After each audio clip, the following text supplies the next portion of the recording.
My name is Lucy Bellwood. I am a studio art major from Ojai, California. My thesis advisor was Pato Hebert in the art department, and my thesis title was something that I can't remember right now. When I first came to Reed, I was very into theater in high school. I decided I was going to be a theater lit major. I stuck with that for probably about 6 months, and then decided that perhaps I actually belonged in a more academic department. I went to English for a little bit. That lasted maybe another 6 months, maybe 8. After a stint in the English department, I was loving my classes, but I felt like I wanted more variety. So I toddled over to classics, who were wonderful and welcoming, and enjoyed that for, again, another semester and a half, before I suddenly hit the wall of realization that I wasn't creating anything with my hands, I guess is the best way to put it. You can write tons of papers, have intellectual discussions, get creatively inspired through reading and analysis, but I was missing the act of actually putting pen to paper and drawing. Unfortunately, I always told myself that because art was enjoyable and I liked doing it, I would reward myself with it after I finished my homework, and you never finish your homework at Reed. So I decided to become an art major and con myself into making art by having art be my homework for a class.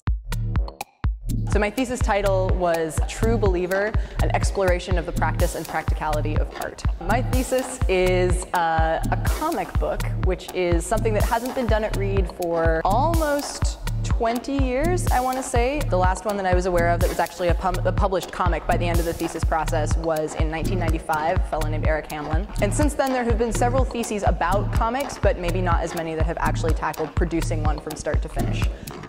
The comic was called True Believer. It's a story about having the passion to do what you love, which is the process that I kind of went through this year, figuring out where I fit into the art department and where my passion, which is comics, fit into a more fine arts related discourse.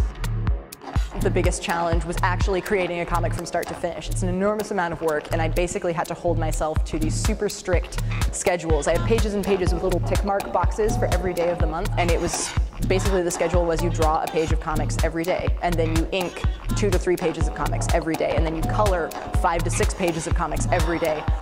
Charles Schulz once famously said, comics will break your heart. The craziest thing is that, you talk to cartoonists, people who slave away for 8, 9 years on a project, can hand it to somebody and they'll devour it in minutes, maybe an hour. People always talk about that being one of the huge tragedies of comics, but I think it's also an enormous boon, and you can see it in the way that these artists approach their work, and the way that I've found I approach my work after this year is as a labor of love, and as a labor of love that gives back to the creator rather than draining one of one's creative energies. So it's like the more comics I make, the more I am inspired to make comics, regardless of how long it takes, regardless of how quickly they're digested, because that means that your story gets out there that much quicker.